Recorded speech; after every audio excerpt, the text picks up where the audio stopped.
There was a rumor in Harmon Creek that Cole Westbrook had a heart made of dry stone. Not cold, exactly. Not cruel. Just unmovable. The kind of man who'd tip his hat to a lady, hold a door without being asked, and still walk away from every dinner invitation, every introduction, every carefully arranged meeting that the good women of the county had spent weeks planning. He never explained himself. He never apologized. He simply said no, and the matter was closed. Now, and somehow that made the women want to try harder, and the men respect him more. Nobody in Harmon Creek could say with certainty what Cole Westbrook was waiting for. Some believed he wasn't waiting for anything at all. Some believed something had happened to him long before he settled in this town, something that had locked a door inside him that he had no intention of opening. But whatever the reason, by the time Cole was 34 years old, and he had turned down more women than most men had ever met, and he showed no signs of changing. What nobody expected, least of all Cole himself, was that the thing that would finally move him wouldn't come looking for him at all. Cole had built his ranch on the eastern edge of Harmon Creek over 7 years of quiet, deliberate work. The Double W, they called it, after the brand he pressed into his cattle.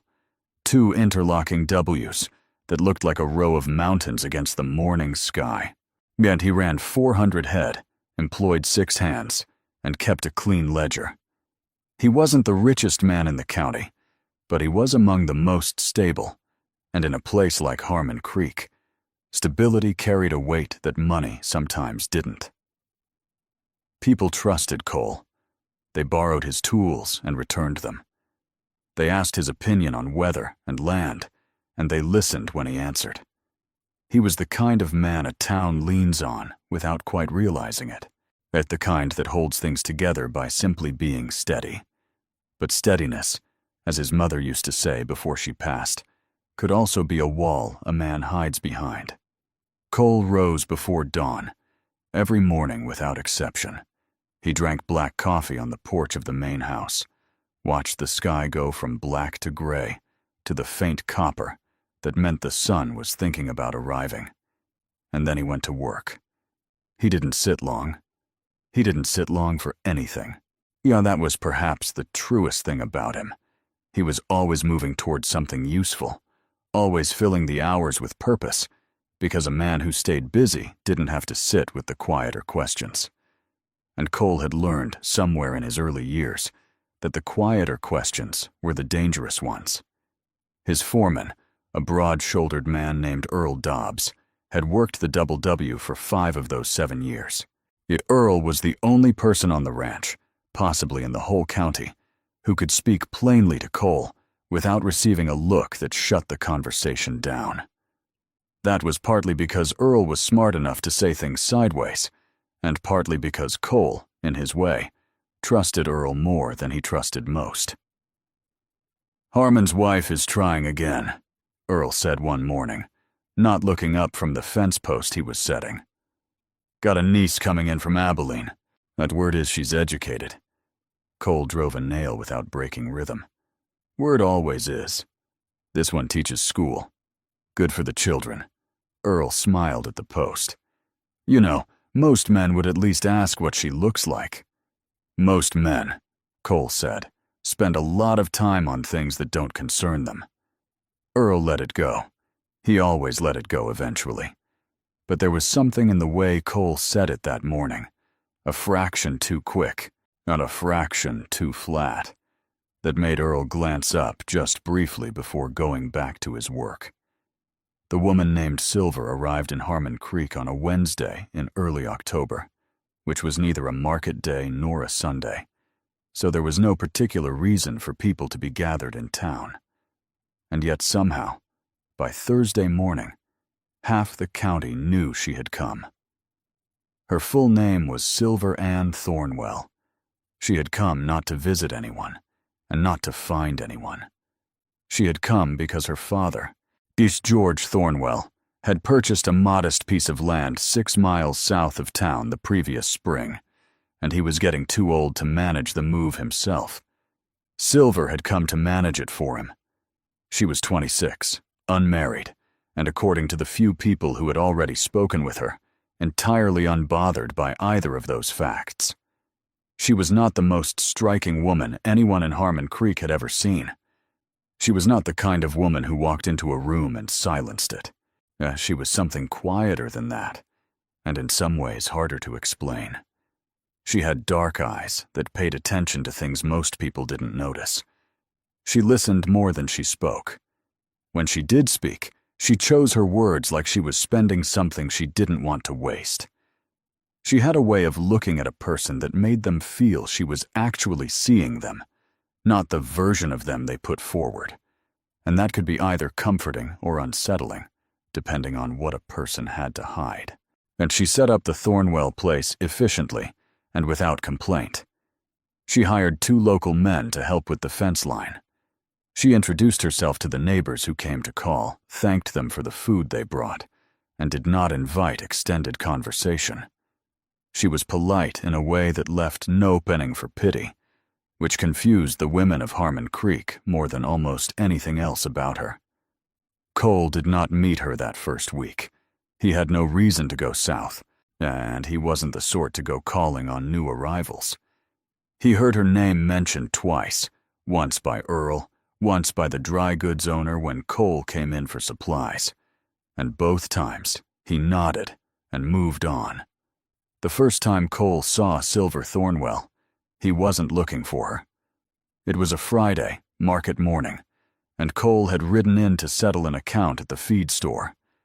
He tied his horse at the post outside and was crossing the street when he noticed a woman standing at the edge of the road, looking up at the roof of the general store with an expression of focused concentration, like she was solving a problem in her head. She had a folded paper in one hand and a pencil tucked behind her ear. She wasn't talking to anyone. She wasn't waiting for anyone. She was just thinking. Cole slowed without meaning to. It wasn't her appearance that made him slow. It was something harder to name. She looked like a person who was entirely comfortable being exactly where she was, at doing exactly what she was doing, with no concern at all for whether anyone was watching. In a town where most people were either performing something or avoiding something, that kind of stillness stood out. She must have felt his gaze, because she turned and looked directly at him. Cole expected the usual, the slight lift of interest, the small adjustment women sometimes made when they realized a man of his standing was looking their way. It didn't come, and she looked at him the way she'd been looking at the roof, evenly, curiously, like he was another thing she was trying to understand. Then she went back to her paper. Cole walked on. He completed his business at the feed store. He rode home. He told himself the encounter had been nothing, and he almost believed it, except that Earl noticed he was quiet at supper and didn't push, which somehow made it worse. They met properly 2 weeks later, and at the Harmon Harvest Gathering, a modest annual affair held in the field behind the church, where the whole county came together for an evening of food and music before winter set in. Cole came every year because it was expected, stayed 2 hours, and left before the dancing began. He'd done this so consistently that people had stopped asking him to stay longer. He was standing near the edge of the gathering, cup in hand, watching the fiddle player tune his strings. When someone stepped up beside him. Not close enough to be forward, just close enough to be present. "You play?" Silver Thornwell asked. Cole glanced at her. "No, neither do I," she said. "I always wanted to, never made the time." She said it simply, without regret, and without invitation for sympathy, just as an honest statement of fact. Cole wasn't sure what he had expected her to say, but it wasn't that. "You're the Thornwell girl," he said. "From south of town." "Woman," she said, and her tone wasn't sharp, just precise. "But yes." Cole felt something shift, very slightly, somewhere he couldn't point to. He looked at her sidelong. She was watching the fiddle player now, that same focused attention she'd had on the rooftop, like the music was a puzzle she was quietly working on. "I'm Cole Westbrook," he said. "I know," she said. "People have mentioned you." "What did they say?" She turned to look at him then, and there was something in the corner of her expression, not quite a smile, but close. "Yeah, that you're a hard man to know." Cole didn't answer right away. He looked back at the fiddle player. "They're not wrong," he said. Silver nodded once, like that confirmed something she had already suspected, and then she moved off toward the food table without ceremony, without looking back, without giving him a single reason to follow. And Cole stood there, cup in hand, watching her go. He stayed past the dancing that night. He couldn't have explained why to anyone who asked, and he left before speaking to her again. But as he rode home through the dark, the quiet that usually settled over him like something comfortable felt, for the first time in a long while, slightly less settled than before. Earl was still awake when Cole came in. The foreman looked up from his chair, read something in Cole's face that he chose not to name, and went back to his book. But he was smiling at the page, and Cole, passing through to his room, saw it, and said nothing at all. Well, the next morning came the way all mornings did at the Double W, early, gray, and full of work. Cole poured his coffee. He stood on the porch. He watched the sky. But for the first time in as long as he could remember, the quiet didn't feel like enough. He didn't know what to do with that yet. He wasn't sure he wanted to find out. But something had shifted, something small and stubborn and entirely out of his control. And Cole Westbrook, who had never in his life let anything move him that he hadn't chosen, stood on that porch in the cold October morning and felt, without a single word for it, that something had already begun. Cole didn't go south the following week. He had reasons not to. Good ones. Practical ones. The kind a man could list if someone asked. The fence line on the north pasture needed attention. 2 of his hands were down with a fever that was moving through the bunkhouse. A buyer from Wichita was coming Thursday to look at a portion of the herd. There was always something at the Double W that needed doing, and Cole had spent 7 years making sure of it. He was not a man who ran out of reasons to stay busy, but he thought about her more than he would have admitted to anyone. Not in a dramatic way. Not the way the younger hands talked about women, loud and careless over supper. It was quieter than that. Well, more like the way a man notices a stone in his boot. Not painful exactly, just present. Just there. He'd be checking a water line or working figures in the ledger, and something would surface without invitation. The way she'd said, "woman," precise and unhurried. The way she'd looked at the fiddle player like she was listening with her whole self. The way she'd walked away without looking back, like she hadn't considered for a moment that he might want her to. Earl noticed. Earl always noticed. But he said nothing for 6 days, which was either patience or strategy, and with Earl it was hard to tell the difference. On the 7th day, he said, "Thornwell Place got the fence finished." Cole looked up from the water trough he was inspecting. "That right. Heard she did most of the planning herself. Laid out the whole east line before the hired men even got there." Earl paused. "Somebody said she knows land pretty well for a woman who just arrived." "People pick things up," Cole said. Sure they do." Earl picked up his gloves from the fence rail. "Just mentioning it." Cole said nothing. Earl walked away, and Cole stood by the water trough for a moment longer than the trough required. He rode south on a Saturday. He told himself he was checking on a stretch of creek that ran along the county line, which was true enough. There had been some question about where the water ran after the dry spell in August. It was a reasonable thing to check. Or it happened to take him within a half mile of the Thornwell property. He did not plan to stop. He stopped. The Thornwell place was modest. A small house, a newer barn, a garden plot that had been recently turned for winter. The fence line Earl had mentioned was clean and straight. Better work than Cole had expected.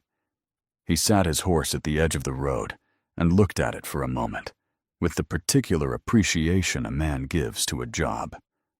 Done right. Silver was in the yard, and she was splitting wood, not struggling with it, working through it with a steady, practiced rhythm that said she had done this before and had no objection to doing it again. She hadn't seen him yet. He watched her set a log, bring the axe down clean, set another. There was something almost peaceful about it, the way she moved without wasted motion. He dismounted and walked toward the gate. She saw him when he was about 20 yards out. She straightened, rested the axe handle against her hip, and waited. Not with alarm. Not with particular pleasure. She just waited, the way a person does when they're comfortable enough in their own space that a visitor is neither a threat nor an event. "Mr. Westbrook," she said. "Miss Thornwell." He stopped at the gate.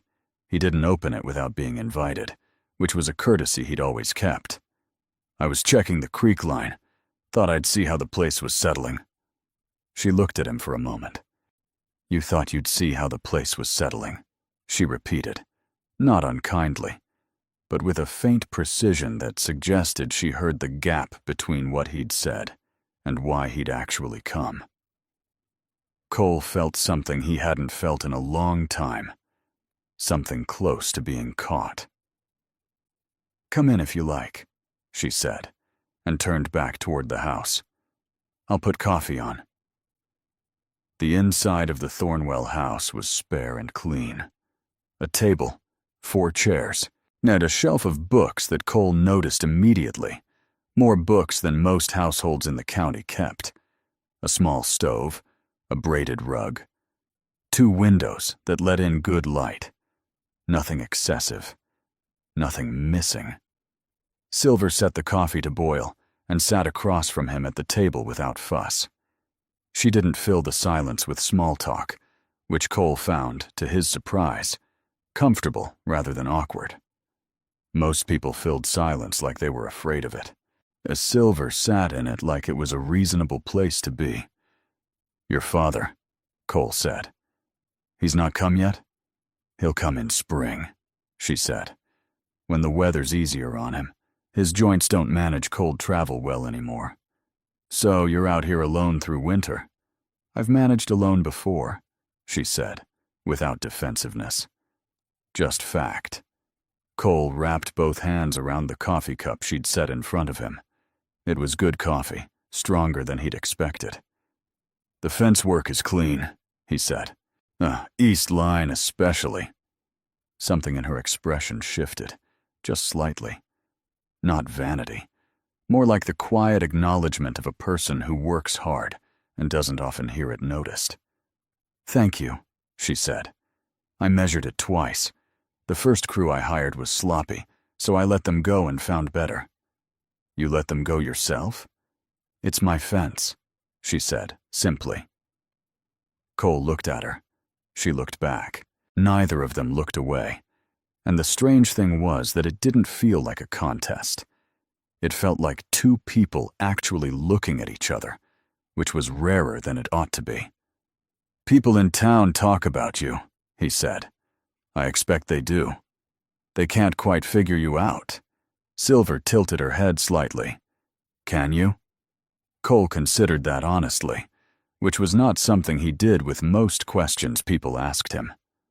"No," he said. "Not yet." She nodded, like that was a fair answer.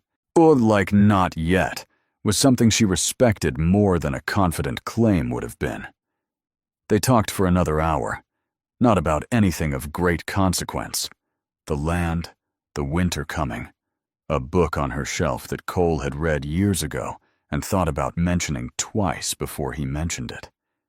She had opinions about it that were different from his, and said so without apology. He pushed back on one point. She held her ground on it, calmly, with a reason he hadn't considered. He thought about it, and he conceded the point. And she didn't make anything of the concession, which made him respect her more than if she had. When he stood to leave, she walked him to the gate. "You can check the creek line any time it needs checking," she said. He looked at her. The corner of her mouth moved. Just barely. He rode home with the feeling that he had lost some small part of an argument he hadn't known he was having with himself, and that losing it had felt strangely like relief. And he came back the following Saturday, and the one after that. Earl stopped mentioning it after the second time, which meant he had moved past curiosity into something quieter.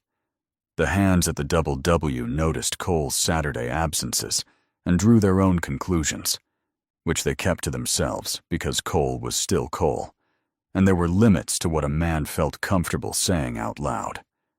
The visits had no formal structure. Cole would arrive, Silver would put coffee on, and they would talk, and sometimes they walked the property. She was knowledgeable about land in ways that surprised him.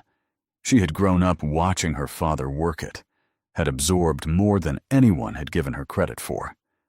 She asked good questions about his operation. She didn't ask them to flatter him. She asked them because she wanted to know the answers, and he could tell the difference. What he couldn't tell was what she thought of him. Not personally, and he could read her opinions clearly enough. She thought the county water board was poorly organized. She thought the dry goods prices were unreasonable. She thought the book they'd both read had a weak second half. But what she thought of him, of Cole Westbrook specifically, he could not get a clear read on. She was warm enough. She was engaged. But she held something back, and he couldn't determine whether it was caution or indifference. And the uncertainty unsettled him in a way he wasn't accustomed to. He had never in his life wondered what a woman thought of him, and genuinely not known. The answer, when it came sideways. It was the 5th Saturday. A cold had moved in from the north, and the sky was the flat white that meant snow before nightfall. Cole had almost not come. There was enough reason not to, weather-wise. But he had saddled up anyway and ridden south, and he was aware, as he did it, and that the excuses were getting thinner. Silver met him at the gate this time, which she hadn't done before. She was wearing a heavy coat and holding something. A folded letter. "This came Thursday," she said, holding it out. "I wasn't sure whether to send word." Cole took it. The return name on the envelope meant nothing to him at first, and then it did. It was a name from a long time ago. A name connected to a chapter of his life that he had closed carefully and did not open for anyone. But he looked up at her. "The postmaster gave it to me by mistake," she said. "Different road, similar name. I didn't open it." He looked at the letter in his hand. It was sealed. She had kept it sealed and returned it without asking a single question. And something about that, the simple, clean respect of it, moved through him like weather. "Thank you," he said, and his voice came out quieter than he intended. She looked at him for a moment with those dark, attentive eyes. And then she said, "Do carefully. You don't have to tell me anything about it." "I know," he said. "But if you ever wanted to," she said, "I'd listen." She said it the way she said most things, without pressure, without performance. Like an open door that had no intention of swinging shut on him either way. Cole stood at her gate in the cold, with an old letter in his hand and something loosening in his chest that had been knotted there so long he'd stopped noticing the weight of it. And he didn't say anything for a moment. The sky pressed down, flat and white, full of the snow it hadn't released yet. "Maybe sometime," he said finally. She nodded. "Coffee's on," she said, and went inside. Cole folded the letter into his coat pocket and followed her through the gate. And somewhere behind